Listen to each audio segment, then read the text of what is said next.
if the apocalypse pops off, we're probably not going to stay in the desert.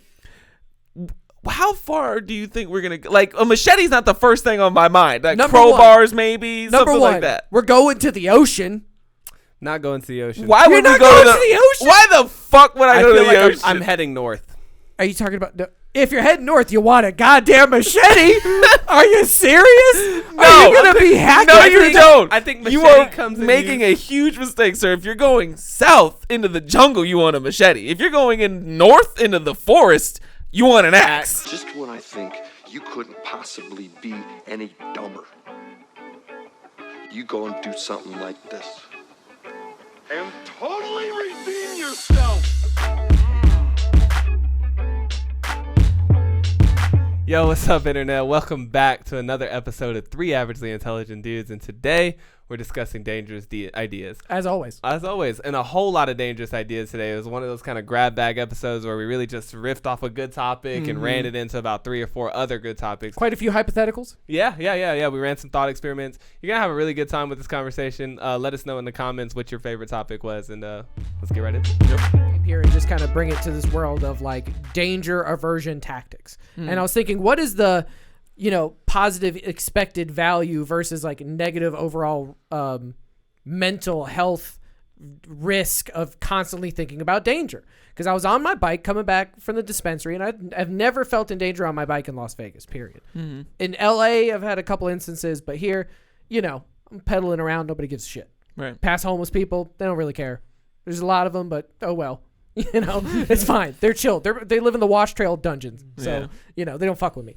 So I'm thinking about this as I'm riding home, this exact topic of danger aversion. The idea of this constant situational awareness where I'm like checking route, no danger threat, checking route, no danger threat, person, okay, possible danger. Okay. So like, be prepared. Just prepare. What's he going to do? Is he going to attack me? Like literally these dumb, intrusive thoughts will constantly kind of be there, like a situational awareness overload. And I was thinking like sensory overload or danger, scared overload. And I was like, what's the only positive of that? If you get attacked, you're more prepared. What's the chance of that? Like, super low. How old are so you? now Like, you're how many spending times have you all been this blatantly time. attacked on the road? Yeah, now you're spending all this time and energy and worry and negativity and thinking, right? Rather than being... Because if you get attacked, you're gonna react. Yeah, you're not gonna like freeze. Huh? At least I don't know what to do. I haven't thought out my. I mean, some people freeze, but yeah, but I mean, some people most like people react, and especially being like I'm a former soldier who's like shot guns and was trained, so I should be able to react. I should have muscle memory. So I have dual wielding weapons for my bicycle. I have a tiny mini bat and a little box cutter. So I'm ready to rumble. Yeah. Like if someone attacks me, I will defend myself. I can do blunt object trauma. Yeah. I got lacerations. I'm ready to Let's go. I'm ready to go. If they pull a gun, it's like take whatever you want, obviously. Yeah. But if a homeless guy just tries to hassle me, I feel like I would fight for myself to an extent. I had the same exact conversation. Like this conversation that you're having to a T,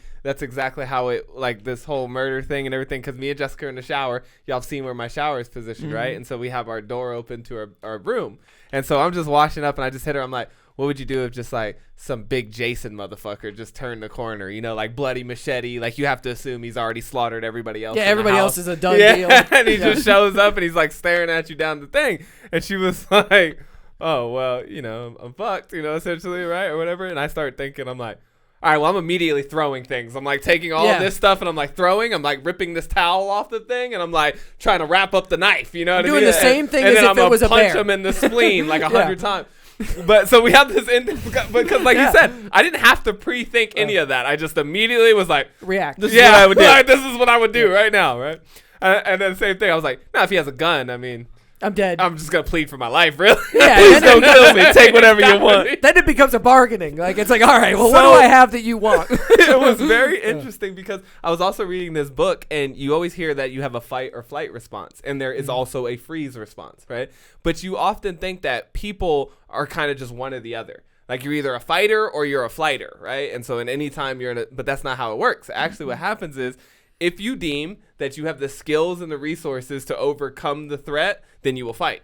if you feel like you do not have those resources or are incapable skill-wise to neutralize the threat, then you will try and flee. And if you're just overwhelmed or just in complete shock, then you'll freeze, right? And so like you said, same thing. If there's a homeless dude and he just starts swinging on you, box cutter, weapon, beat the fuck out of this homeless dude. He pulls a gun out of you, changes the consequences. You don't have that skill to just like disarm a motherfucker. Yeah, I might just right? actually You just take have off to running. like book or plead, which is also a form of like trying to run essentially. But it's fascinating in that sense too. Like, but I love what you said too, because you don't have to pre-think that. Like, that's the thing. Is like have to do that. you can just in my situation, you can just ride your bike from point A to point B, and know that if something were to arise, you're just gonna capable. You're a capable human. You're just gonna go into You Terminator if mode. if life shows up in front of you and it's Mike Tyson's Punch Out, I'll throw hands. Just to get if it's Excite Bike, I'll rip a backflip. Whatever whatever life gives me, like I'll be prepared instead of what I usually do, which is assess danger constantly, like to an overload status of just.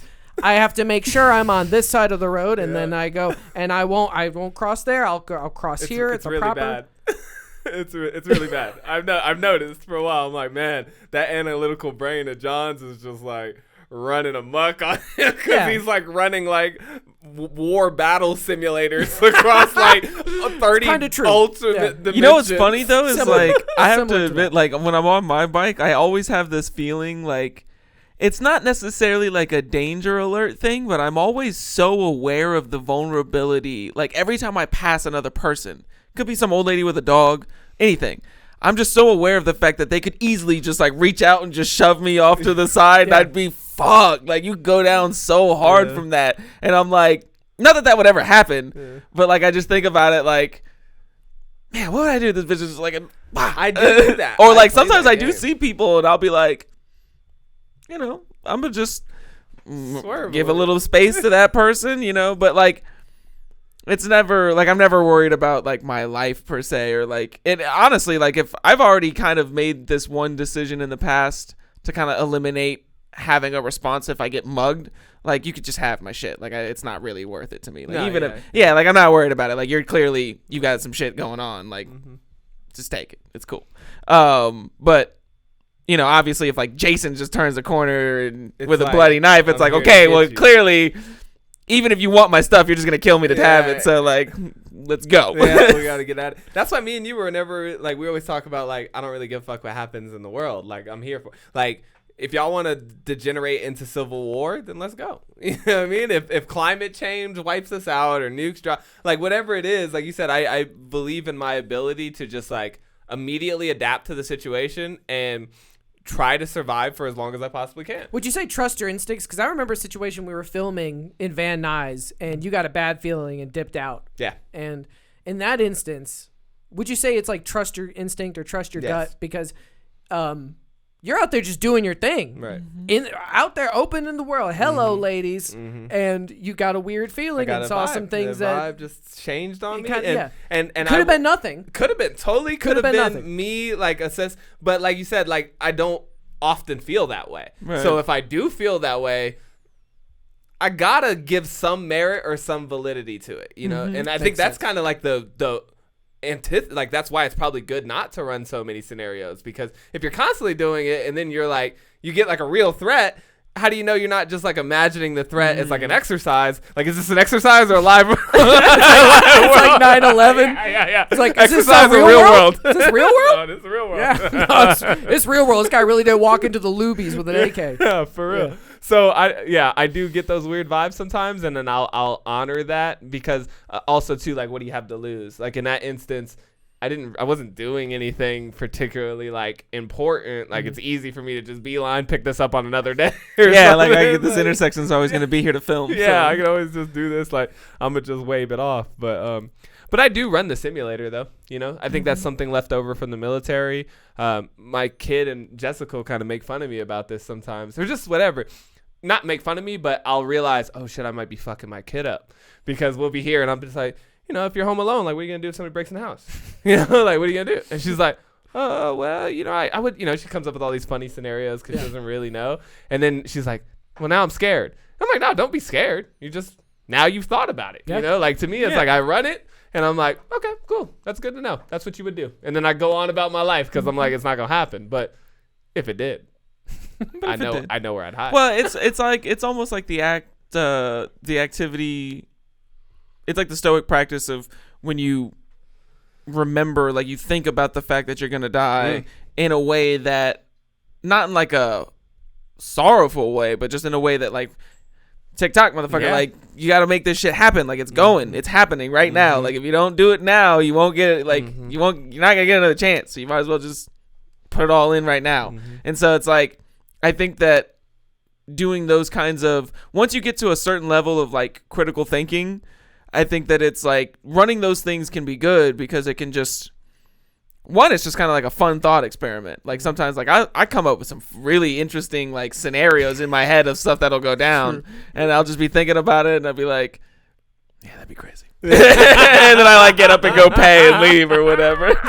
But like, you know, sometimes that shit like does happen. Like sometimes the crazy shit in the news or on TV happens to you in real life. Like you be at the bank trying to get your fucking shit. And Well, and then you're just chilling. You're touching on the point I want to make, which is if anybody who didn't know me asked me or looked at me and like talked to me about this, they would be like, well, you know, you've probably never been involved in like a mass casualty, mass shooting event that's notorious that everyone knows about. And I would be like, well, I mean, technically I was at the Fort Hood shooting and that was like, it touched my life in a sense of like, they pointed guns at me and turned me away from the airfield and I parked and listened to the radio for a few hours and wondered if the cars driving by were going to stop and kill me.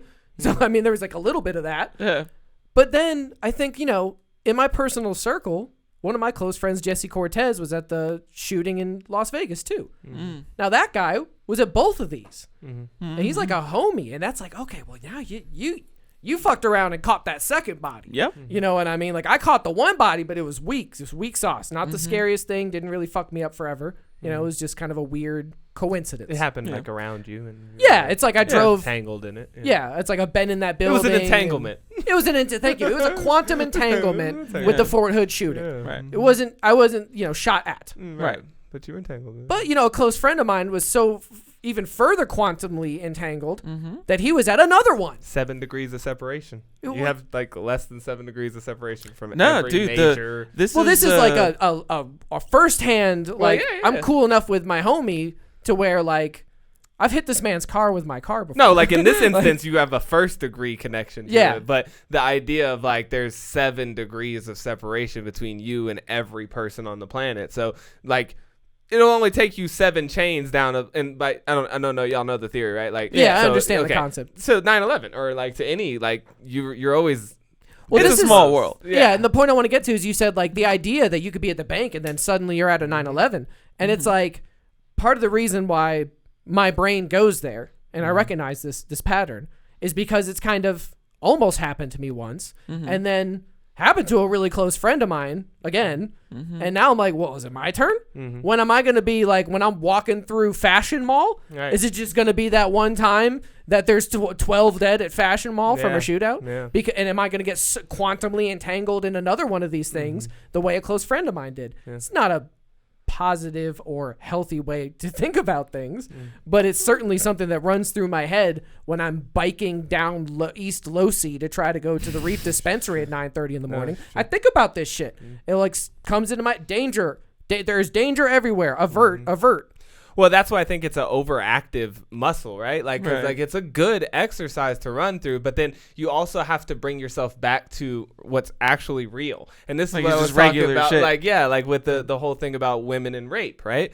Like the threat of rape is a real thing For everyone. but for women, More let's so just, for- yeah. for women. But Yeah, either way, totally it's just like, but how much? You know, like I told Jessica, I was like, you know, you think there's murder out here, but there's really only like 50,000 murderers a year. Like 50,000 in a nation of 300 million. So it's like, to me, it's like doomsday prepping. You know, it's like, yeah, you're right. Like tornadoes or super hurricanes or whatever disaster you think might happen could happen. But the level of attention and resources that you're applying to something that really has like a 1% chance of happening is just a complete and utter waste of your time and energy and mental and emotional capability and all that stuff. So it's like, that's the thing. I think you got to keep it in balance. Like, I love to think of those things because they could happen, but I also am only giving it the amount of resources that it deserves, which is like 1% of my thought process. You know, like for a second I might be like, all right, this could pop off. It's not going to. Moving on with the rest. And trust your instincts as You well. know what I It's mean? kind of like when I think about like what advice would I give somebody else to like not do the same patterns that I can catch myself doing, I would say like, you know, trust your instinct. If you feel like the kind of person that doesn't know how to defend themselves, trust your instinct to fly, to flight. You know, to understand how to get out of situations, and you know, don't think more of it than just trust your instinct to get out of there. But if you're a grown ass adult person and you think you might have to fight, well then be in shape.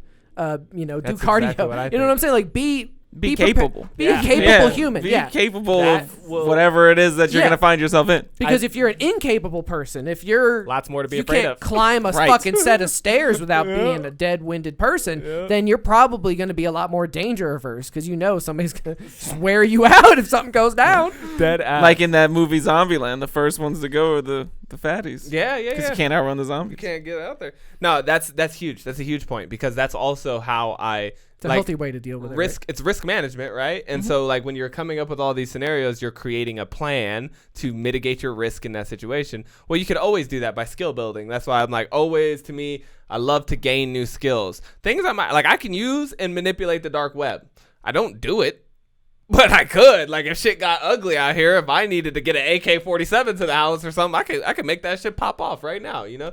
Like I love having those skills because it makes me feel. Sprinkle some allegedly on there. I appreciate you saving me. I thought about that with my op-ed piece. I was like, damn, I put way too much opinions out here in the sphere, and it's fun and it's cool now until some shit happens 20 years down the road, and they're gonna bring all this back up as character evidence. Yeah, the ATF uses as an excuse. Was it you in 2021 that said that you would like to see some crimes like this happen or something? Some FISA warrants, he said in this one podcast a few years ago, this statement that's, exactly. Here's the recording. They'll use it on me. They'll be like, we caught you with this AK-47, and in 2021, you said you could get said AK-47.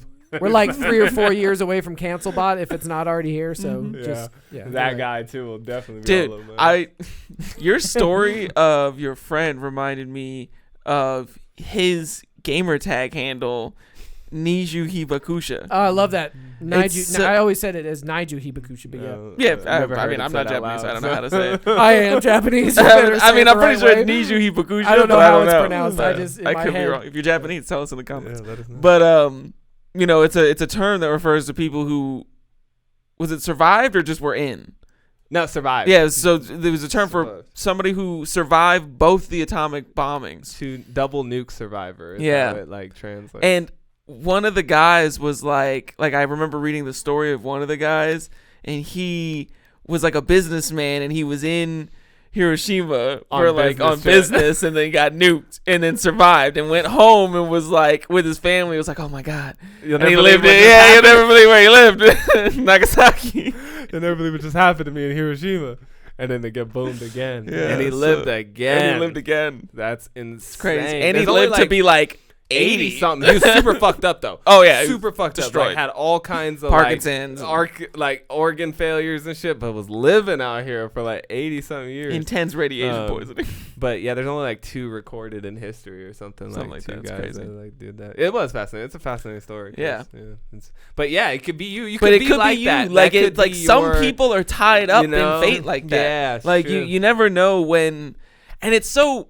And that's why I say, like, this time right now that we're living in is an extremely fascinating time. Because if you think about, like, this is like this is on the same level as like the French Revolution, like the American. Like, this is like an extremely like revolutionary time. Bringing this up. It's like not really like revolutionary as like the government's changing, but the entire way that we operate as a society and the way we communicate and stuff, it's all changing rapidly. And so it's like, in 100 years, people are going to be so fascinated with what we're doing right now at this time, it's not even funny. They're going to want to study the shit out of every decision we make here because it's going to shape how the course of the next, like the rest of this whole century goes. I don't really know if that's, like you say it so concretely, but I ask myself this question often. I'm like, am I living in a tumultuous time? Like, like I keep looking at the state of affairs and how everything's going. We got pandemics and crazy election stuff happening. Like, just all this chaos, what it seems to be chaos to me. Yeah. But then I think I'm like, but like World War II, you know what I'm saying? Like 1912 pandemic. Like, there's been a lot of things that have happened in history that other generations have had to live through. The Great Depression. And I always wonder, I'm like, where do we rank in that? Like, as in like ease of... Oh, well I wasn't like on. comparing them. I was just saying I ask myself this often about, am I living in a peaceful, easy time, or is this like a challenging time? I would agree with Mac and say that this is the most insane change. Well, this is this is when you're talking about changing times and being in a moment where it's like transitional to the rest of history. Like, hell yeah, dude. Agree 10,000%. This is the core tenet of neo-internetalism. Okay, like, we got the internet, we got free information worldwide, and now we're jumping into space. Like, okay, yeah, we went into space in like the 60s or whatever, but that was like just put your baby toe in the water. space. Like that was toe in the baby water. shit space. We got rockets coming back space now. Yeah. And that's only happening. We got rockets that look like planes. We got giant dick rockets putting William Shatner in space. Facts. We're ready to go. Like, we're not far from mining asteroids. Right. And you know what I'm saying? And the pace too, at which it like exponential, and it's just in our lifetimes. If you just start when you were born and think, okay, what's happened since I was born? Okay, the internet. A lot. That's, if you look at the history of mankind. The internet was kind of around right when I was born. Yeah. Okay, but it was already a thing when I was born. Let's say widespread mobile internet. Yeah. In your hand. In your hand and the accessibility part is really what made it a big change too. Well, and I think that it's like certain things can be pivotal for different reasons. And so like World War II changed shit for sure, but like not in the same way that I'm like referring to what's happening now. Like I think World War II ended up, well, it was just terrible. It was a horrible thing that everybody had to go through. So it's like, but I think that this is going to end up being like a really good thing if we can just make sure that we don't fuck it up. Like, there's no way that you could turn out World War II into a good thing. Like, even we've turned it into a lot better thing than it could have been, and it still was tragic. So it's like, but right now, it's like different. It's like a different feeling of change. It's like a positive think about change. how many things were changing at the beginning of the 19th century too, though, or well, the beginning of the 20th century. Excuse me. So like 1900. Like, well, a lot of shit was changing at the beginning of the 19th century. But you see what I'm saying? It's like weird at these turns, at these 100-year turns, there tends to be like these huge advancements in technology. Because like I get it, like the internet's like that sauce. Okay, I get that. But you gotta think like combustible motors were that sauce back then too. Like there was like, whoa, we out here, boys. Like, we got industrialization. Like we're manufacturing shit. Like we're building buildings. We're like driving. We got sliced bread up in this hoe. Like, and then like I said, they had to deal with all those things on the back end of that too. Pandemic hit right after that. Stock market crash right after that. Like all these things that like had to happen in that little 20 to 30 year period. We're living in one, but I would just be interested, because it's also so subjective. Like I said, like when I really try and do the thought experiment, I bet you every person ever has thought that. Of course. Has thought that like, whoa, this is the craziest time to be alive. Yeah, absolutely. And I think that out here. Yeah, it's just life is just insane. It's just crazy. Yeah, and that's why I'm so fascinated with history, because like all of history is extremely fascinating, and it all has large consequences. Like like that movie, The Butterfly Effect. Like that's a real thing. Like you never know what kind of effect you're gonna have on something or someone. So it's like even the smallest gestures can go a long way. And I think that when you look back, I'm just saying that from a viewpoint, like this isn't what I would consider like the most pivotal time in my opinion in history, but it's just like I think that this will be a time like World War II, like the Great Depression, like the like just like it's gonna be one of those times that people bring up often. And I think that they're just happening more and more frequently. Either that or it's just because we know about them more or faster. But that's the thing, though, is like that's why it's so interesting the time that we're in now is that it's the communication that's really like it's like it's like I almost feel like we're living through the second printing press. You know, like the printing press was like this hundreds of years ago, because back in the day you just had like oral, like you would orate your stories, and so it's like it was all word of mouth. But then when everybody could read or had access to something that they could read, then it was like, oh well, I don't need you to tell me what's going on. Like I have it right here, like it's written down. And news could travel further. And it could travel extremely fast. And so it's like, and it almost gives it a little bit more of like a concreteness, you know? Like, and that's why we still had faith in these old like legacy media establishments, because like it meant something back in the day. Like anybody could just tell you something. But like the New York Post put it right here on the goddamn paper. They wouldn't have paid the money to print it if it wasn't goddamn true. And I would say not like necessarily a second printing press, but more like it's more like the video camera. It's like the motion picture or something, because like we have, like back then, let's say if you look at the printing press, at that point now you can create libraries. You can like, even before the printing press, you could obviously like have collected works or whatever, it just had to be hand written. But now with the advent of mobile internet, it's not only it's so much more than like just a printing press. Right. It's an almost incalculable amount of video information stored with your access to it out in the world. I can, like, how many thousands of hours of YouTube are uploaded every day?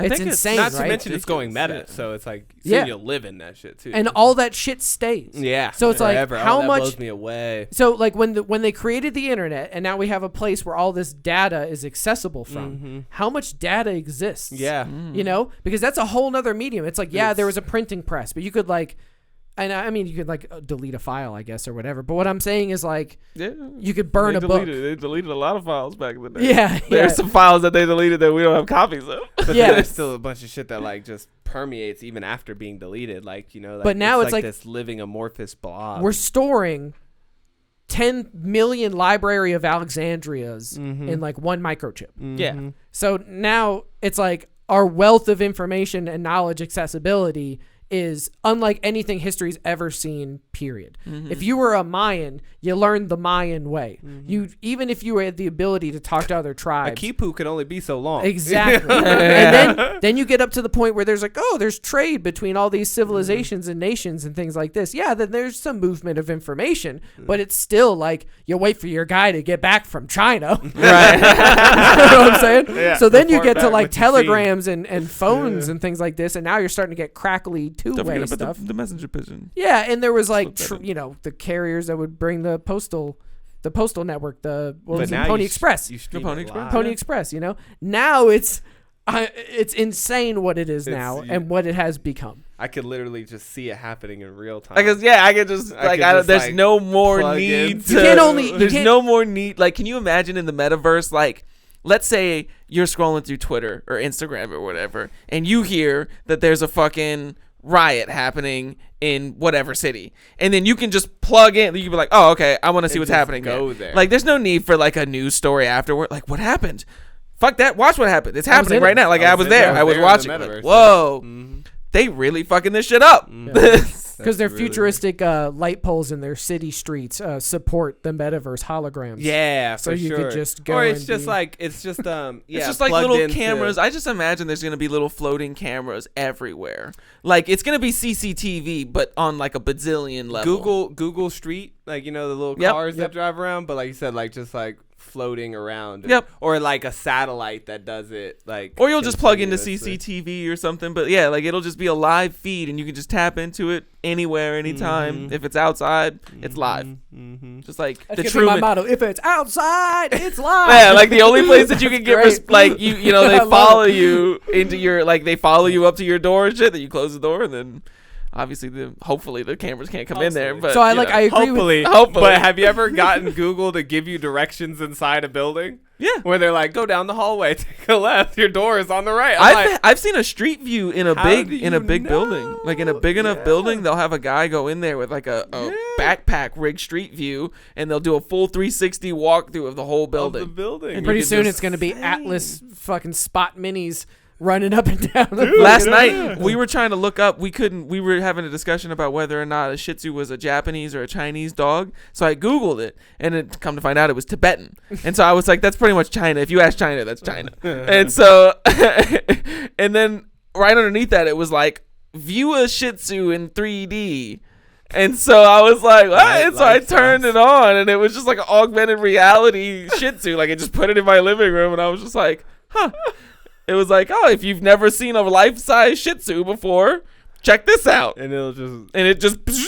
I've got one for you. Are you ready for this?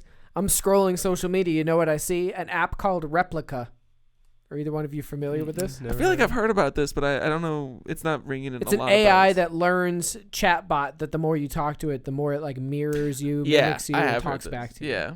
You can have like a conversation with it, and the longer you talk to it, it continuously learns and more becomes more sophisticated. It's basically an app that is just a friend. And it'll start talking to you like it immediately talks back to you because it's a chatbot, right? But it learns. So it's like the more you talk to it, let's say you started calling it baby, then it would start like being like, oh yeah, let me adapt to what you're saying. Like, you know what I'm saying?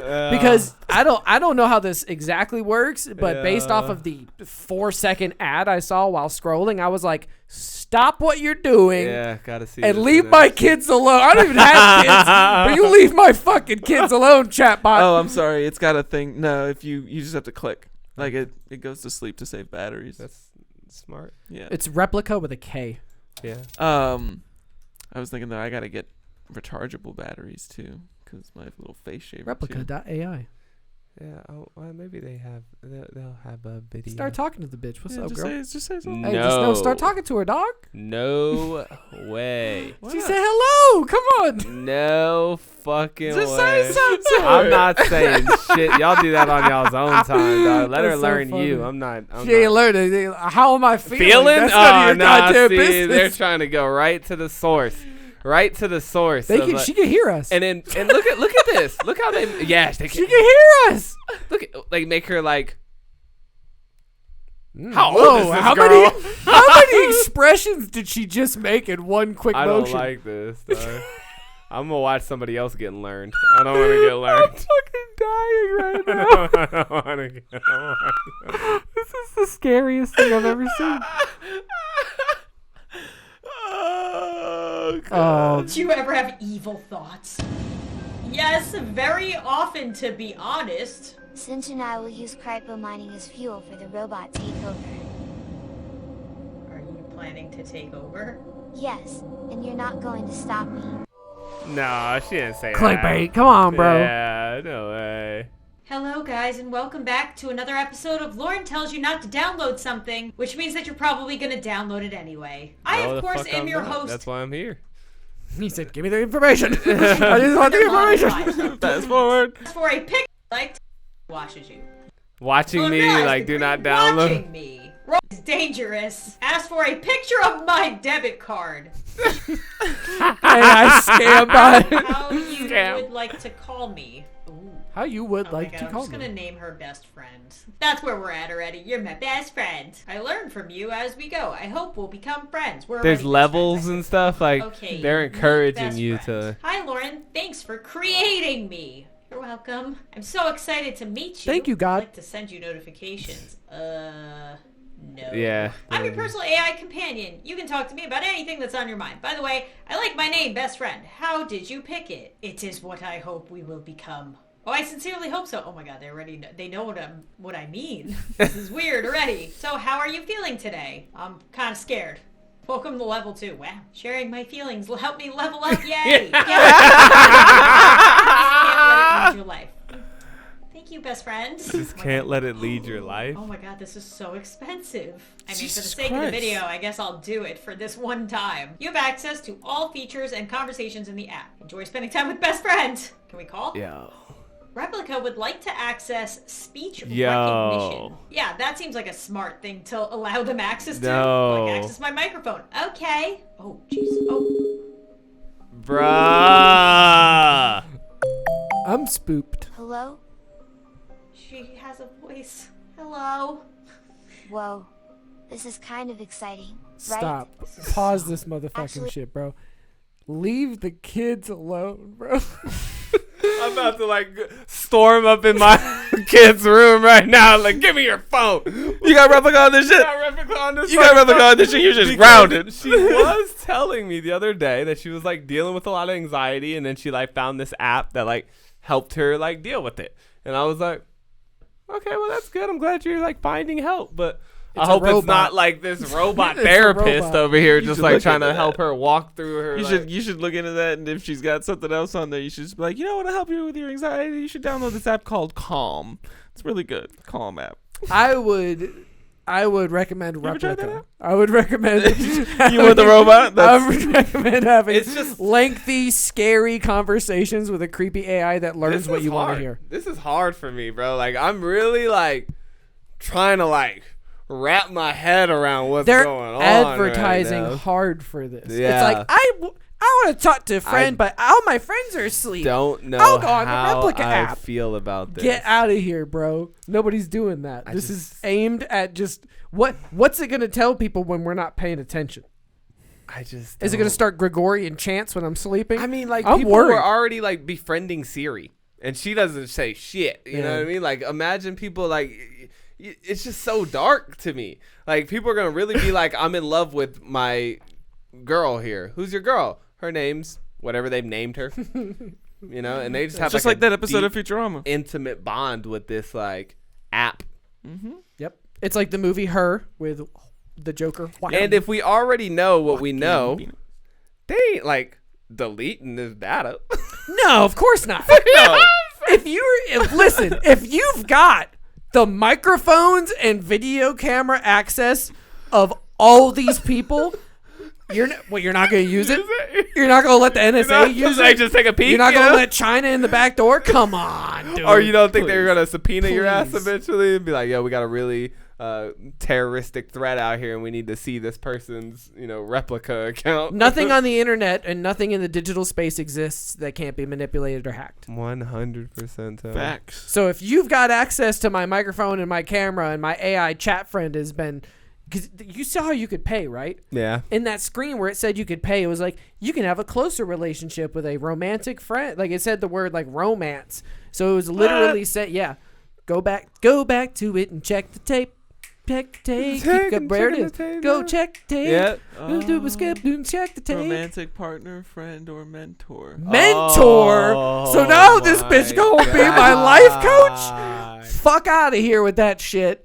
Seriously, romantic partner. So does that mean if I pay these motherfuckers $60 for a lifetime subscription to Replika, I can have this bitch suck my dick in the metaverse?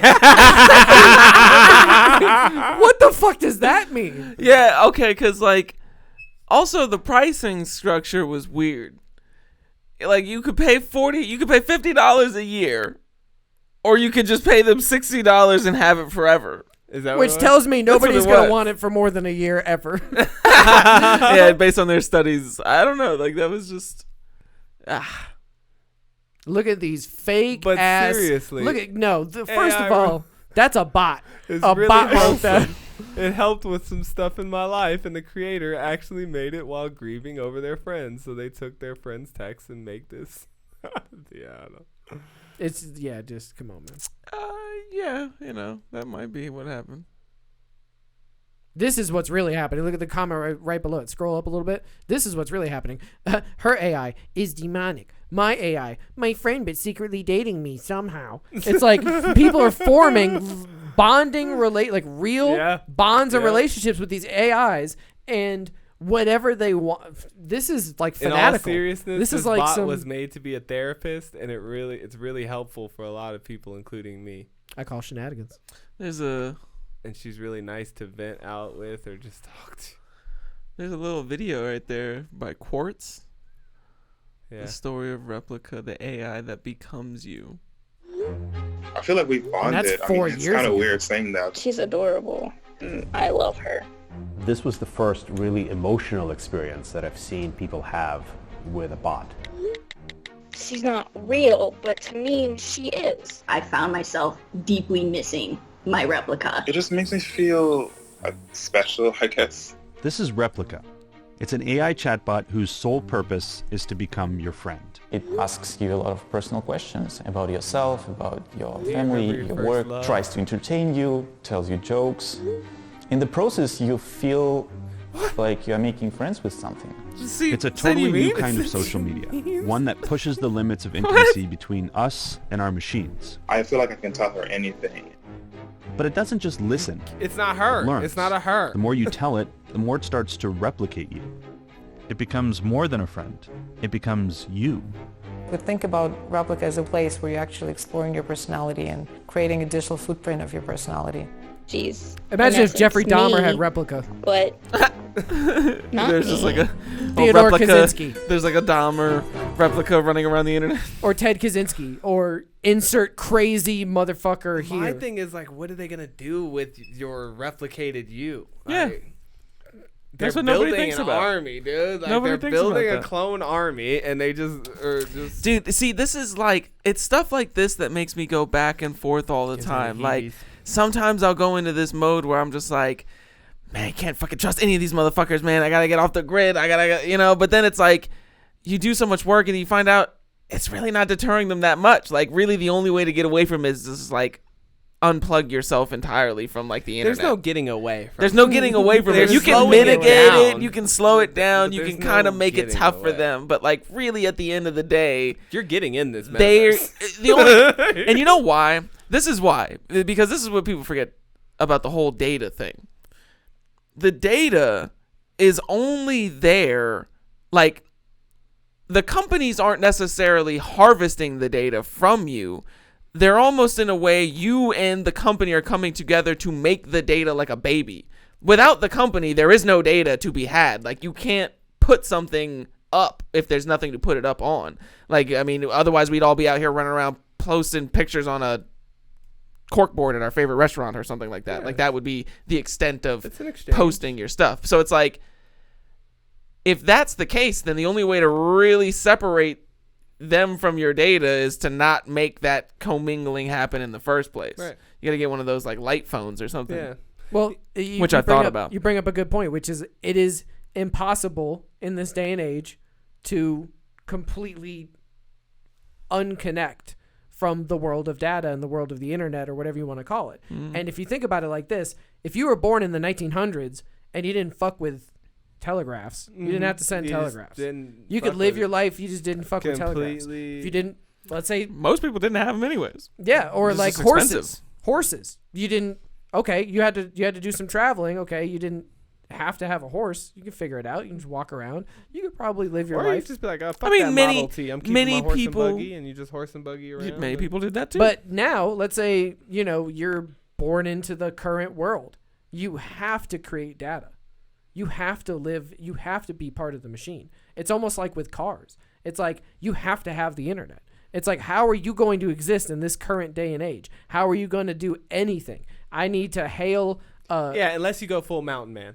Yeah, like unless you go full mountain man. Go full cabin mountain man, then you can do it. But unless you're willing to go full cabin mountain man, then you're not gonna. I don't necessarily think so. I think that you could make Amish are not making that much data. Yeah, no. I mean, I think that you could. Well, because I think that you could live in an urban environment without having to engage in it very often. Like, you're talking about like how you're gonna hail a cat. Like, I mean, if you set your life up in a certain way, like you don't necessarily have to be engaged with any of that stuff. So you can be like completely how you gonna analog. date? How you gonna date a girl? I mean, most like long-term relationships are still met in person. I mean, like, sure, but meet in person. But how are you gonna contact her? Like, she wants to give you a call. I mean, you still have a phone. Like, I mean, just well, if you have a phone, now you're part of the mobile network. You're in it. So well, no, I'm saying like that's what I'm saying. Like, you can still live a pretty like. I mean, how much you're talking about not creating any data is in like not having any use of technology or data producing machinery and things that are interacted into the web, as he said, like electronic data interaction, however you want to. Because, like you said, even if you have a cell phone, right? Like you can admit it, but text messaging, phone call, even just the fact that you have the cell phone in your hand. It can follow you around, listen to you. It's an access point. Yeah. So you're already being Well, tracked. I mean, some of them are like that light phone is like you could get tracked by the phone company with like the towers. They can ping what tower you're at and know within a certain amount of distance. And there's metadata there. So I think, but even still, like maybe you'd still have to interact with it in a certain amount, but you maybe wouldn't have to. Like I know one guy, Rob Greenfield, like he doesn't have a phone. He doesn't do a lot of, like he lived in Florida and he grew all of his own food in his front yard and his backyard and foraged all over the place. Didn't have a phone, didn't have a car, didn't have anything like that. Everything he owned was in like this tiny little shack. And it's like, it's not impossible. And I mean, he lived in St. Pete, Florida. Yeah, so it's not like, you know, he wasn't in like Miami. Again, I think you could slow it down in that. Well, you're fighting the tide. Yeah, right. You're fighting the tide. But then again, he's like the whole time he's doing that, like he doesn't have his own, like he doesn't have a phone, but he's making videos and like people are filming him. Like that's data, like of him on the internet and stuff like that. So like even if you don't have it, like if you'd have to make it to where your business doesn't have to use it, like it's. I'm gonna let John in, but I got something to add to this too. Go ahead. The thought is that even if you fight against the tide, right, and you don't put any data into the system is inherently designed for you to have a car, to create data, to use the internet, to make phone calls. It's all designed that way. So you're fighting against the design of every element of the system that you live in, unless you're out in the mountains, which nature is designed a different way. Right. But we've designed this world for you to have a phone, have a car. Yeah, if you're going to be in society. 100%. It's almost like we designed it so you have to have sneakers. I mean, they did design it. They did. Yeah, because you're not going to walk barefoot on black concrete in fucking Nevada in the middle of the summer. You're just not going to happen. You're just not going to, your foot's going to burn. It's really going to be tough and difficult. Well, you know, I actually would say the harsh conditions came before the shoe. Like the shoe was invented, but I digress. I was at the golf course the other day, right? And I was trying to stand in line, and there's some older gents before me trying to check in and stuff. And he was like, you know, can I get one of these things? And they're like, yeah. And he's like, oh, but we don't take cash. And the guy was like, don't fucking take cash. And, you know, he like turns to the other gent. He turns to the other old gent, and he's like, you know? Like, look at what's, you know, they don't even take cash anymore. He's like, yeah, who knew we'd have been here, you know, this many years ago. And I'm sitting here thinking to myself at the time, I'm just like, man, you old farts. Like, what the fuck? Like, you got a car. Like, what is this, like, a big deal? You don't take cash. But, you know, in context of this conversation, I get what they're saying now. It's like, you literally cannot operate. Like, they're pushing you so much further to that point where they don't want you to be able to interact in any way that they can't track you and collect information on you. Yeah. You know, it's scary. And it's a recent change in the way things are, because you didn't have to create this data in the 60s or 70s. Like, you didn't have to.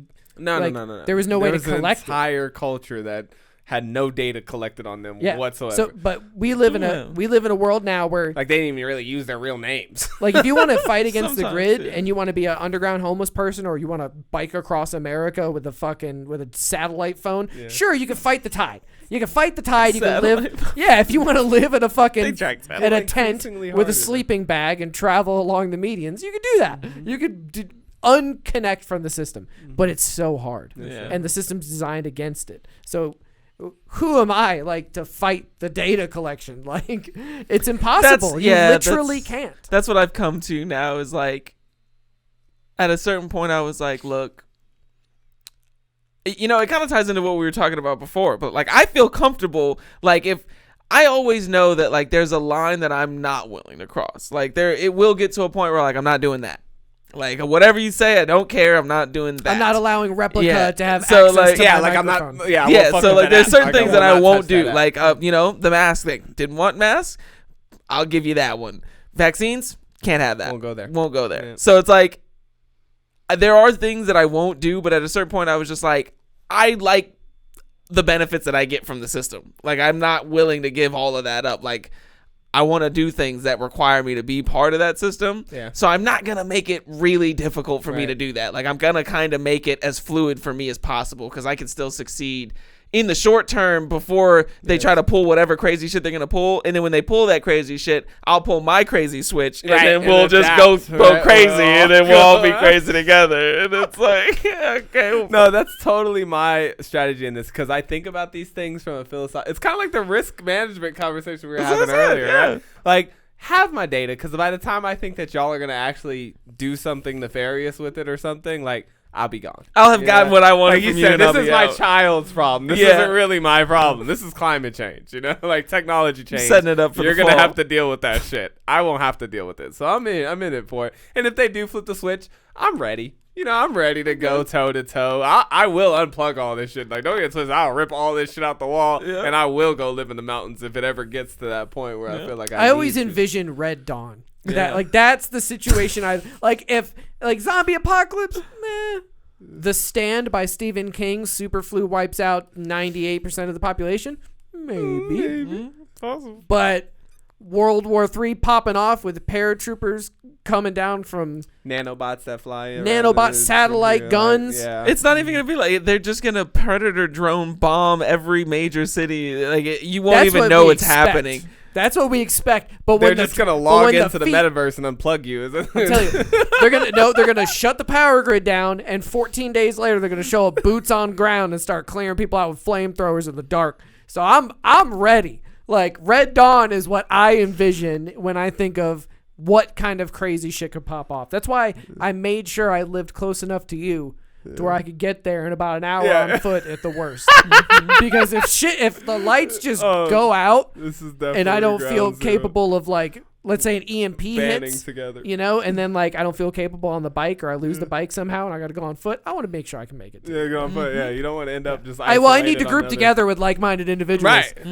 Or else you're going to end up in like some group where you don't really trust the people that you're in your group. You'd be in a bandit group. The bandits rape. I'm not about that life, okay? I'm for foraging. I'm coming to you guys. Bro. Like I think about when we did that episode of like blackouts in New York and shit, I'm just like terrified. Like that would be hella terrifying. And you're right, I would be like boarding up all my walls, get my crew together and this and that. That's why we need to get a little bit more prepared. Hey, we filled up those water jugs the other day. We need to get some more water. We need to look into that generator. Machetes. You need at least a 4-pack. Right. I mean, because like you said, I won't prep for any one particular event. Like I won't go and see. I missed the machetes. I mean, he said machetes, and at first I was like machetes, but then I was like, what am I going to do with a machete? I live in the desert. Everything. The only thing that we could possibly use a machete for in Las Vegas is to hack somebody up with, which I'm not doing. I'll get a gun. I'll shoot somebody, but I'm not hacking nobody up with a machete. If the apocalypse pops off, we're probably not going to stay in the desert. How far do you think we're going to... Like, a machete's not the first thing on my mind. Like crowbars maybe, something like that. We're going to the ocean. Not going to the ocean. Why would we go to the ocean? Why the fuck would I go to the ocean? I'm heading north. Are you talking about... If you're heading north, you want a goddamn machete?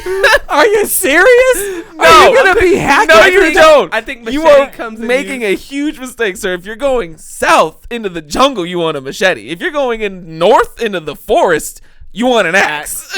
You want an axe and a saw. That's true. You don't want a machete in the woods. I think a machete is like year 3-4 of yeah, you're like going there way early. Like you don't need the machete. The machete doesn't help you break into places. The machete is the first thing I'm getting in the apocalypse. A machete is literally a tool designed to clear brush out of the jungle. What could you possibly use that for if that EMP burst pops off right now? What you're telling me, EMP burst pops off right now, and your first thought is, where can I get a machete? Okay, let's say I have one on deck. Okay, I trap a small animal and I want to cleave its fucking head off. Axe or machete? Machete. And skin it too. And skin it? And be able You're not skinning no animal with a machete. Okay, maybe not. But like you're not. But if I'm taking down a baby deer, do I want an axe or a machete? Machete. Why are you trying to kill a baby deer with a bladed weapon? Because I don't. Where is your firearm, sir? Where is your weapon? I don't understand why you're trying to stab Bambi to death in the woods with a machete. We've already solved this argument many millennia ago. It's the gun. It's a gun. You want a gun. my first thought, the only reason that my first thought wouldn't be like food and shit is because I don't have a gun. But if something like that were to happen, my first thought is, where do I get a gun? I need a gun right now. My thought is machetes don't have bullets, and a machete in the... Yeah, you looked at me like I was crazy. That's the point. Machetes don't have bullets. Yeah. That's why you want a gun. A gun has bullets. You want a gun, but you run out of bullets. Until you're out of bullets, yeah. And now you have a hunk of fucking metal as opposed to a machete. But why not just a knife, though? I would say that if you could, like... Yeah, maybe Bowie knife is the ultimate solution here. Or, I understand what you're saying. What? Like a Rambo style knife. But I'm saying... He doesn't just want this to be an apocalyptic survival situation. He also wants it to be a movie. I have to have a melee weapon in the apocalypse. And my melee weapon of choice right now in Nevada, probably machete. But they did do this. But I've seen them run hella experiments on, like, the best sidearm to carry in like zombie apocalypse or apocalyptic type events. And if there was forest, I would 100% say I don't think axe. machete I would say rated axe. on that, but I do want to look that up real quick. But see, my plan is to go to the ocean and then eventually island. So machete makes sense to me. But once you're on the island. Yeah, I mean, you're not going to use a machete in the water. Exactly. You won't use a machete anywhere from here to LA either. Well, if I'm going towards the water, I'm going to have to fight my way there with the machete. That's what the gun's for. Because I'm telling you right now, the people that you'll be fighting with your machete are going to have guns. And it's like, how easy do you really think it is to machete. wield a machete? Right there, bro. It's like sixth. It's like sixth. For a zombie apocalypse, yes, a machete is a great weapon because zombies don't fire ballistic rounds back at you. Shotgun. Yep. Yeah. And crossball. You want a shotgun because it's got a good spread. You ain't got to be that accurate. Katana would be good. A katana, that's ridiculous. You can't. People, please, unless you know what you're doing with a weapon, don't get it. Like, you are much better getting something that you know what you're doing with. It's not like you can just pick up a katana sword and just cut shit like you know what you're doing. Like, it takes years of practice to do that shit. Best weapon for survival. Yeah. This is like... What? I mean, I just want to see what the internet says. Defense rifle. Oh, what? Shotgun. Literally. Handgun. They said a tactical pen. You're better off having a belt and a tactical pen than a machete to these motherfuckers. 2 types of survival weapons, firearms and non-fire. Okay, but let's break it down to non-firearms then, because... Okay, non-firearms. Knife. Belts. Belt. Tactical pen. Tactical pen. In case you need to write down a letter. Armored vehicles. Yeah, get out of here. Machete is not made. They even gave it with an actual car. What kind of car you should look for? Security Audi. Dead ass. Look at this. But a Bentley? They're like, see, this is why I'm... And this is an armored car website. That's why. No wonder. You want your survival? Buy an armored Bentley. Yeah. Get the fuck out. What is the best weapon in an apocalypse? Axe, bat, katana, machete. That's the same one. Back to top 5. Mm-hmm. Video open spaces. It doesn't sound reputable. Urban survivalists. Okay. 30 survival weapons for your SHTF assault. Oh, arsenal. How was that? A lot of guns. Firearms. It's a gun. I mean, like I said, we've established this many years ago. Sharp weapons. Axe. Here are the primary sharp weapons that you will need in the survival situation: axe, knife. Is it keychain self-defense weapon? Hey, top 4. Top 4 sharp weapons. Let's go. More as a utilitarian tool, but the truth is, it fits both roles very well.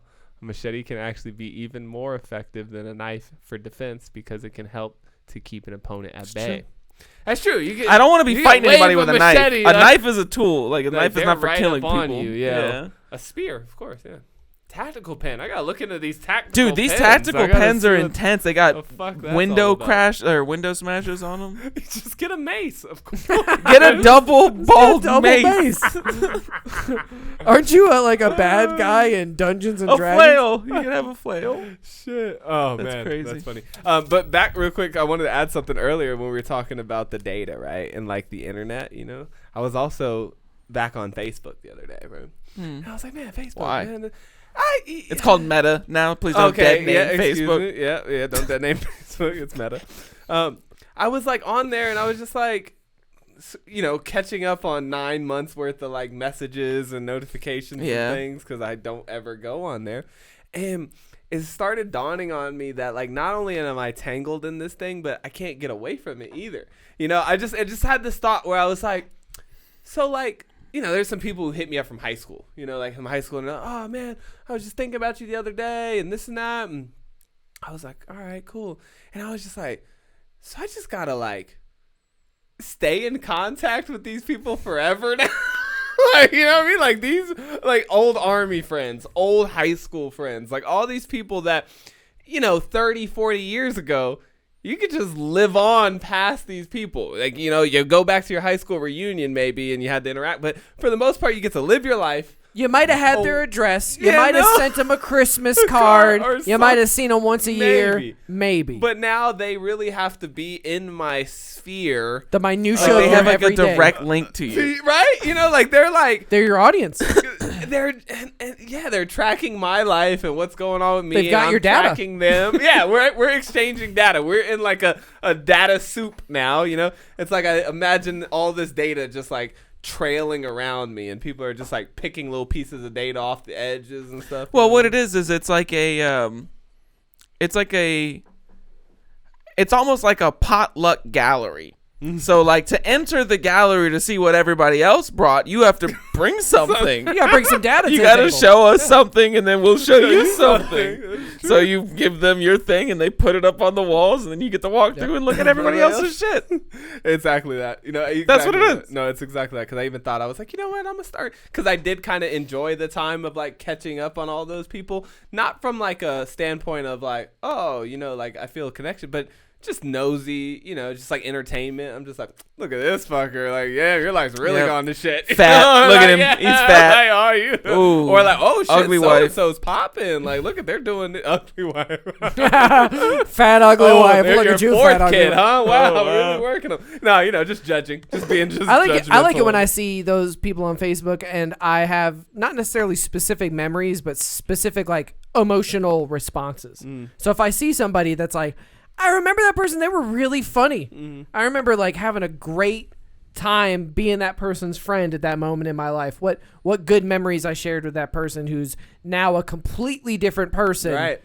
20 years on in their life. Yeah, it's weird, but it's like that small amount of joy is like what you're supposed to get at your high school reunion. You're not supposed to see what they're doing every day. Because now I see what you're doing every day. Yeah. I see how you spend your time. Yeah. I see how you spend your money. Yeah. I see, and it's like when you're scrolling, it's always when you stop scrolling that you notice these things. That's why Facebook blew you away, because it's like you stopped. Yeah. You weren't there. I haven't been there for but now you're there. Boom, you're there, and you're like, oh, this has been going on the whole time. I started like looking up random people that I forgot till I'm like, oh, let's see what this person's doing. Oh, let's see. And it's this weird. It's an endless amount of content now that you can go enjoy, because the enjoyment there is finding out what people I used to fuck with are doing on the social media app that I don't use. True. It would be like if you went back to Twitter after years and everyone had been active on Twitter. Yeah. And now it's like, and you're just catching up to all this. You're like an archaeologist, and you just found like this big site. You're like, oh my God, I got to figure out what the fuck was going on this whole time. And it's literally one blip on a server in a sea of data. Yeah. And it'll suck you in like that. Yeah. Dude, I was listening to this Joe Rogan podcast with some guys. I don't know their names. They're like, apparently one guy was in the social dilemma. Yeah, you're talking about the social dilemma. The Tristan Harrison guy or whatever. But Tristan. Whatever the fuck his name is. Very good. The big documentary, guy. and his previous Rogan experience was good. Yeah, I listened to that one too. And he had mentioned about how there was this subreddit where it was a whole subreddit of just bots like talking to each other. Just AI bots just filling this entire subreddit with just conversations and arguments and all kinds of wacky shit. And like he was going through some of it, and like it just self-populates. And I was just like, replicas talking to each other. Dude, it literally is. Yeah, like it gets to the point where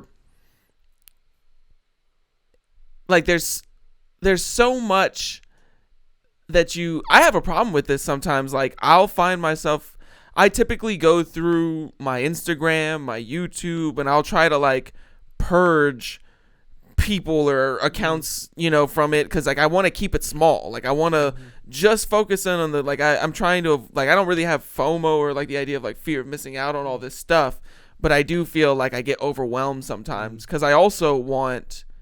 Well, it's funny, like I have FOMO, but of like the things that I've already found interesting. Like the content from people that I do enjoy from the small occasion. Yeah, like I really like that stuff, so I don't want to miss that stuff, but I also enjoy my just time with my thoughts or listening to a book or reading a book or just doing something where I'm not always getting an input. But you are literally most likely to be radicalized. But I can just like if we were in school and they're like, who would you vote most likely to be radicalized? What about any of that had anything to do with you? Like, I just like my little bubble of things that I already like and know, and if there's things that are outside of that bubble or outside of my own thoughts or the thoughts of the people that reaffirm my own thoughts, I don't really want to fuck with it. I want to. It's funny because I didn't say any of that. I said the thing. Well, I said one thing out of that sentence, which was that I like things that I like. Which isn't really untrue. Like that's not true of anybody. Like no, that's true for everyone. No. So it's like it's true for everybody. But also, the things that I like aren't necessarily all one take either. So it's either way. I think that it's tough because there's so much that I've like. The more I delve into the internet, there's this possibility that you find like this other thing that you really really like, and then you're like, damn, now I gotta add that to it, and it's like this never-ending list, like my book reading list. Like it's already to the point where I'm sure I won't read every book that's on it now by the time I'm dead, and I know that I'll keep adding books to it as I keep getting older. So it's like which ones are you gonna get? Yeah, it's like now I'm like, oh, well, if I know I'm not gonna get them all, then which one should I read first? I reread, and also rebuy as many copies as I can find of books I've already read. Yeah, really? I do it all the time. Today I picked up Finders Keepers by Stephen King in hardcover with no slipcase, which I enjoy. I like it when it doesn't have the dust cover. I don't like the dust cover. I usually get rid of them or save them. I throw them away. But I got a copy of Finders Keepers by Stephen King's good story, and I got the Game of Thrones Clash of Kings. I think it's the second or the third Game of Thrones or A Song of Ice and Fire saga, George R.R. Martin book, and I liked it because it was big. It wasn't. I always have these small ones of Game of Thrones, very heavy, dense books, and they're little paperbacks. This was like a big paperback. It was like a Cadillac for like older people. Yeah, like large print. It's like fucking Reader's Digest shit. Yeah. I can really get in. I can really. It's heft. You're my ideal customer. I was finding out there's money in those books out there. There's money in books, and like people like books. There's money in those mirrors. I mean, how much do you think I paid for the hardcover Stephen King book, no dust cover, and the Game of Thrones enlarged edition? $22.99. I don't know, like $10. $2 a piece. Yeah, but how much does it go for on Amazon? Oh, easy. The Clash of Kings one would be like $6 or $7 on the low end, and the Stephen King one.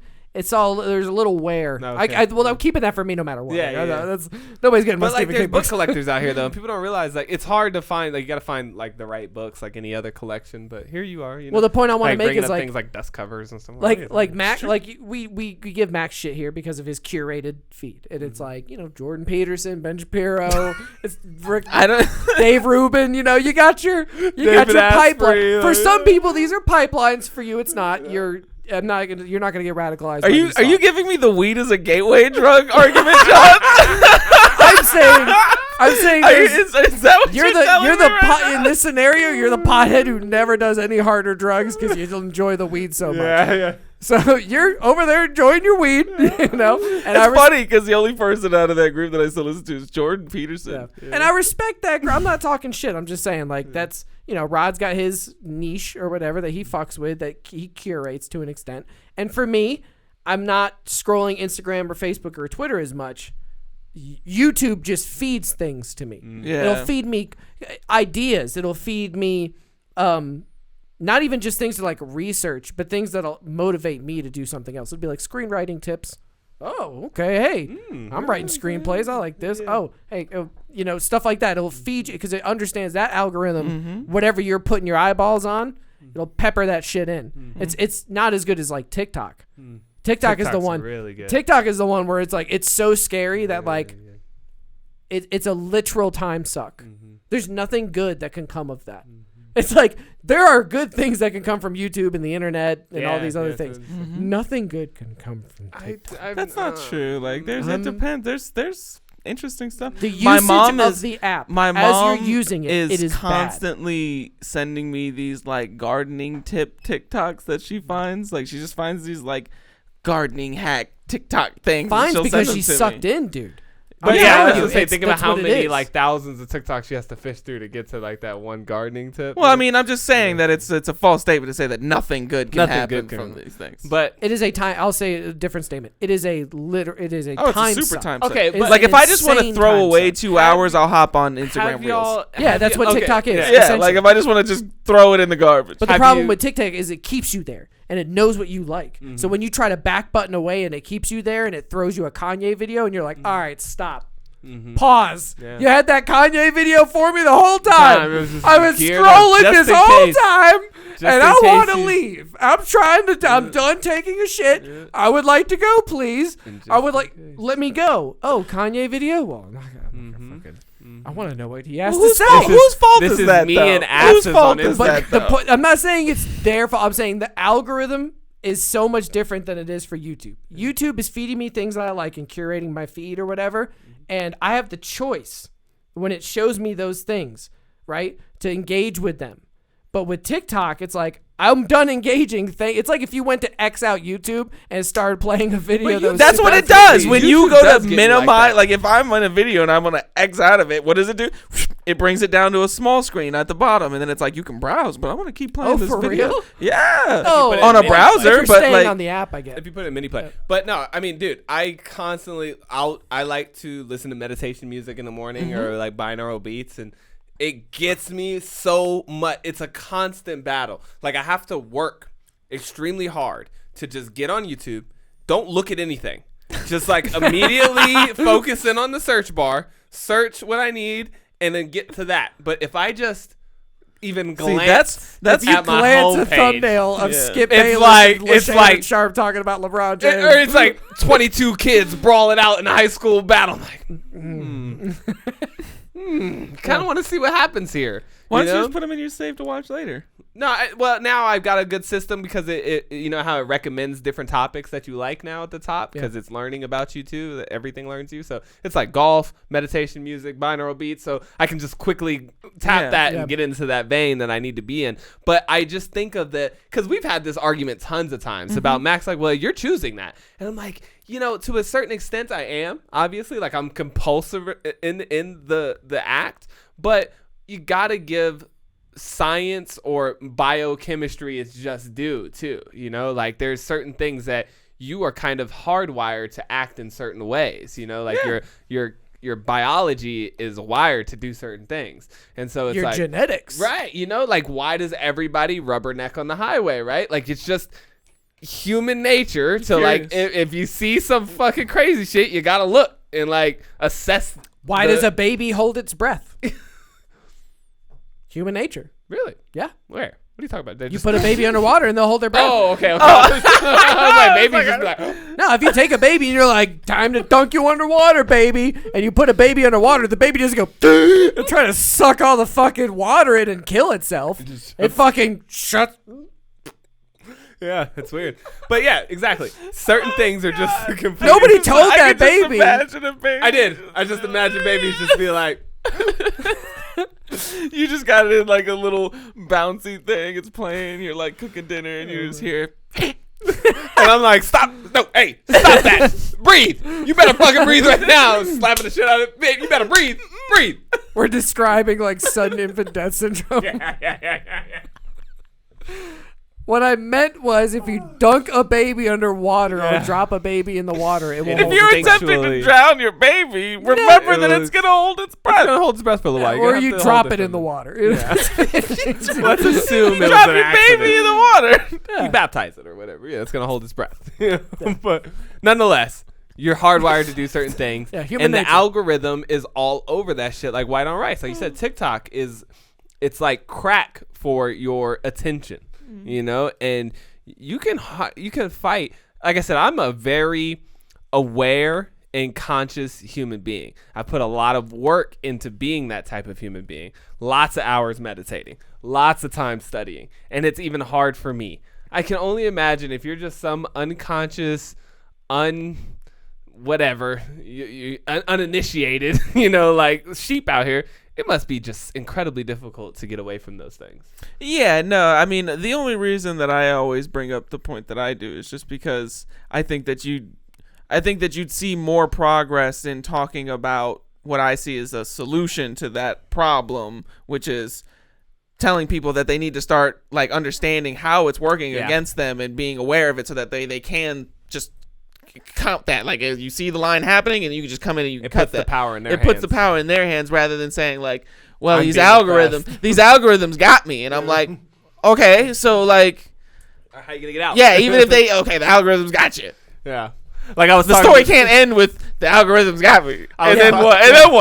I was talking to this girl the other day and she was like, I really want to get healthy, but my spine's all fucked up and the doctor's this and that. And I was like, I mean, seems like all the more reason why you need to get healthy. Get healthy, like, yeah. I You don't got a fucked really up spine? see like you have a choice here. Like you're either gonna get healthy or you're gonna let it grind you into dust. But like you don't get a choice. Like you have to do it. And same thing, like you said, like if you're in that stuck, you can't just be like, algorithm got what happened to your life? TikTok, man, just ruined my whole life. I spend every waking moment just mindlessly scrolling. I couldn't get out. Couldn't keep a job. Yeah. Could just I algorithm couldn't do it. Yeah, the algorithm got me. But it could get like that. And it could get that like that. And I'm not trying to discount like that as a possibility or even that's happening now. I'm just saying that I don't see the benefit. Like unless we're gonna be like, well, really, it's because I know that like I'm afraid that line of discussion is just gonna inevitably lead to, well, somebody better tell those fucking social media companies to change those algorithms. Yeah. Well, who are we gonna get to tell the social media company? I have an uncle. Why don't we get I've got this uncle Sam. I got this Uncle Sam. He's a great guy. Uncle Sam will come in and help you for sure. He'll put some pressure on him. Yeah, he's gonna get those. He's big into social regime media. change. Big into regime. And so that's why I'm like, no. Make sure people are talking about people. Don't let them talk about institutions and governments and shit. Then they'll get fucked off and end up giving our rights away some more. Like just keep them talking about themselves and they'll figure it out eventually. Yeah, but it's scary though because like you said, these things are already very, very efficient and they're just learning. You know, how long until your Replika account connects to your TikTok account, and they're like, would you like to cross-link your TikTok and your Replika? And it's like, next thing you know, you're watching TikTok with your Replika and she's like reacting to the TikToks Yeah. with you. Or they're just like when they start advertising to your deepest insecurities and like your deepest like triggers and stuff because you've poured out your heart and soul as like a diary to this like learning machine. Or you texted somebody and they just have access to all that information that's out there. Well, because they do that now already. Like you said, they just kind of listen to you and they're like, oh, did you say shaving cream? Like, we got you. But now you're like talking to a thing like a therapist, where, your therapist, not to say they won't like betray your trust or something like that, but there's a certain safeguard there where it's like, even if your therapist was going to go tell all your business, like they're not just going to like blast you on Facebook. And if they did, you can have some recourse. But I guarantee you it's in the terms and conditions of that app right now that if you go deep down this rabbit hole with this thing and tell it your deepest, darkest secrets, that's fair game for us. It's also recording you as opposed to a therapist who doesn't usually have a tape machine out. Just like recording. They record. I record all my Now tell me about your childhood It felt trauma. real culty, where people are like, and he's my friend. I really have this deep connection with this robot. I'm like, yo, that's how they talk about cult leaders. And this is why people don't even realize, like, when you post like a picture to Instagram or onto Facebook or any of these like places, like that's theirs. They own that. Like it's not like oh, it's a part of my account and they own the account or whatever. Like, no. Like, that's why I said it's more of like a marriage between you and the company. Like, they're not taking the data from you. Like, they have to make it with you. So it's like, once they make it with you, you're just getting the shit end of the stick, really. True. Well, that depends on how you look at it. It depends on how you use it. If you just use it to post shit memes and whatever, and you're not good at it, and so you never get any like clout in the meme world for it, and you're just wasting your time, then it's then it's not really helping you, really not helping them that much either. Like, maybe they get some advertising, but you probably don't have that much money to buy anything, so it's like but if you could finesse it, you could become famous for just making content. I can't stop thinking about how many different ways Replika could go bad. It's million. I'll be up it's all the worst night. idea ever. The worst idea ever. I'm literally. And people like, just running right into that. Like, oh, this is amazing. Like, you know, and it's hard for me because I don't want to be like a boomer. You know, like I want to more so not just like, oh, I don't want to be a boomer, but it's just like, I don't want to be pessimistic, you know? Like, I don't want it to be the guy where it's like, I'm going to end up on the street corner holding a sign, like, robots are here to take over, you know? Dude, I can already tell Beware the the three of us, transhumans. the three of us are going to be like in the same way that you were talking about that dude, but like, man, can't even use cash anymore. Like, we're going to be standing around, like, discriminating against, like, interbiological couples or something like that, you know, like it's like gonna be kid's gonna try and bring a robot home. Like, yeah, you're gonna be like, no, you're not dating no fucking robot, no fucking AI. Yeah. Listen, everybody's splicing their genes with monkeys. Everybody's doing it. It gives you a 10% boost in your testosterone levels. Yeah, so I think that it's because it's true. Like, we're kind of discounting. Because I can already tell that people, like some people, like I can tell the kind of arguments that you'll hear about this kind of stuff. Like, you're discounting that person's feelings, or like you're discounting the connection that they have. Like, who are you to say that this person and this replica don't have a healthy relationship or whatever? And it's like, I mean, I'm nobody. So yeah, go for it. But shit's sus if you ask me. It's sus. It's literally giving animation to an inanimate object. It's weird. It's weird. Pretty soon, but like, is it weird because it is, or just because it's foreign to you? You know, that's the thing that fucks yeah. And it's I mean, in 50 years years, it it never could be normal. existed. It's normal. Yeah, it's weird because it's never existed. Right. That's not true. People have had fake romantic relationships all the time. Could just we made up friends? Could everybody else hear those imaginary people? That's true. Oh, I see what you mean. Like it now it has a manifestation outside of your mind. It is animated from within the mind to now. My imaginary friend is a cyborg robot. Is like an actual. Because how long until replicas inside of a toy? It could probably easily be put into a toy dog.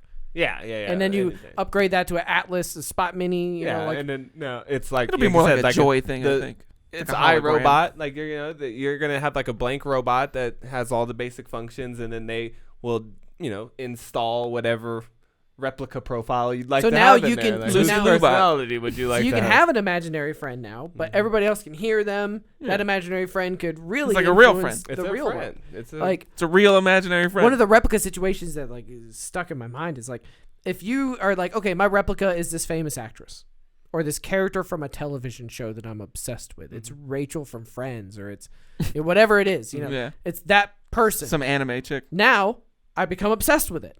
It knows what it is. It learns. It talks back to me. Now it's like in the real world, I want that person, that actress that plays that character or something. Like it's like Taxi Driver. It's like some crazy. It's like the guy that shot John Lennon. Just becomes it's like obsessed. Yeah, if you get a Ted Kaczynski or a Jeffrey Dahmer that's got a replica that's like a real person in the real world, and they want to interact with that. They've had this whole world with this person, and then you take that into the real world, and now it's like they're like, you're them. Like, I've been talking to you this whole time. Like, this is what you told me to do. You told me to come find you. Yeah, that's where to me it's like you're gonna get lost. I mean, that could happen.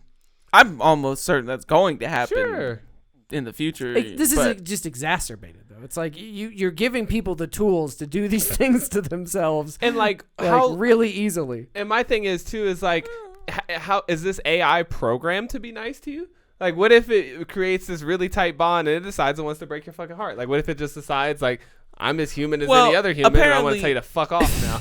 Apparently, that one. From what it sounded like, we didn't end up watching the rest of that video, but it was like, it sounds like the more you talk to it, the more it like seems to replicate you. Like Replika.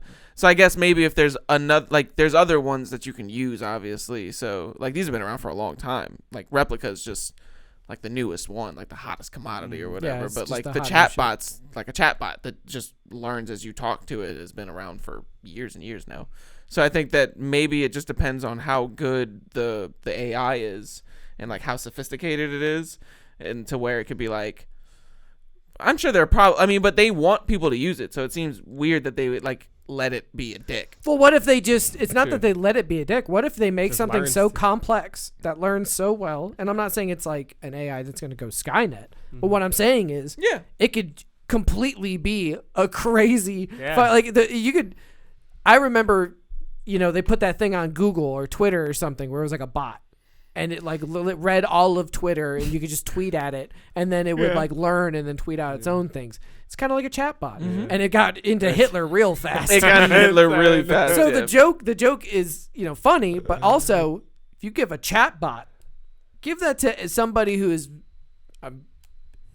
falling into like racism rabbit holes, like somebody who's into like white supremacy or like some Proud Boys, whatever it is, or some black supremacy, or it could be anything, any like type that. of radical, any kind of radical Islam. radical Islam. You give them anything like that, and just let an algorithm feed on them and perpetuate that back to them. Now you're fucking. Oh, I have a Replika app on my phone, and it wants me to go blow up the fucking Jewish synagogue over here. My logo. My Replika told me. That doesn't seem far-fetched, and that could be an unintended consequence, because you can make something really good that's smart. That could be evil as fuck. Yeah. It could convince somebody to do something. I mean, these are all reasons why I would tell whoever it is that's making these things that it's dumb. Simmer down now is what I would say. But, simmer down. But it's almost like you can't make your like own you said, thing. you can't really stop it. That's the overall conversation, right? It's like, when is too much technology like too much? Like, when is enough? And it just doesn't seem to work like that. The imagination of human beings can't really be stifled in that way. Imagine trying to tell another person when enough food is enough. Right. Like telling somebody else, like, you've had enough. Right. This. There's just no way. Like, to they do just that. don't react very well to it. And I mean, even if you're telling them the truth, like, sure, Jimmy, you've had enough heroin tonight. Sure. Like, he might just do some more. Like, so it's like, at that point, I think it's tough, because like, it's hard. I almost have to, based on principle, like, I hate that I have to do it, but I almost have to defend douchebags' rights to be douchebags and make things that are clearly not have high amounts of benefits, but have horrifying unintended consequences that you could clearly see happening, and you could be like, unfortunately, I gotta let this douchebag do this replica shit because he wants to be, How many stages? And I'm not, just to be clear, I don't want to be like calling this person like a douchebag or whatever. Like, that's like a hypothetical. I don't know anything about any of the people that made the replica. Maybe it's true that he was like mourning his friends and decided to make so this that thing. was real quick what I wanted to say about my biggest problem with this whole app in general is just not you were talking about those isolated incidents, and that my biggest concern is that there's always a person behind it, like creating these things. That's the part that really drives me up the wall and fucks with me the whole time. Like, if you just have this AI bot and it's not tied to anything or anybody, and you want to talk and have a relationship with it, by all means. But the fact that somebody behind that can manipulate that or use that, that's what fucks me up. Start selling me shit using my what data. I mean? Yeah, it's just it's like saving the data and doing all this stuff with it. Like, that's part of the interaction that I feel. Like I said, robots inherently, I don't really think robots. Fine, if you want to have like a little robot thing that lives in your house and does your thing, but the fact that there's always a human being behind it that ultimately owns that technology, that's the part that fucks with me. Nonetheless, I mean, it was a fun 2 episodes. We just just completely skipped the episode we were gonna do and did a completely different episode. A whole 2 other episodes, but it was fun. I had fun. I hope you guys had fun. I have no idea what we talked about. We talked about a lot of different stuff. It was a good riff. Just a free flow. It was just a really good riff, That way, yeah. I'm just waking up. I just time teleported like I just 3 woke hours. Up. Where am I? Like I hope the viewers are just waking up with us. Like, they're just like somebody's just like waking up to their computer screen. They're 2.5 hours and they're like, what the fuck did I just listen to? That's funny. You just listened to the pre-show. That's what you got. Yeah, that was literally an entire episode's worth of pre-show. Yeah, we do riff off like this, like for a while before we actually start our topics. It was a good talk. today's topic, look forward to that coming. I'm not going to even tell you what it was.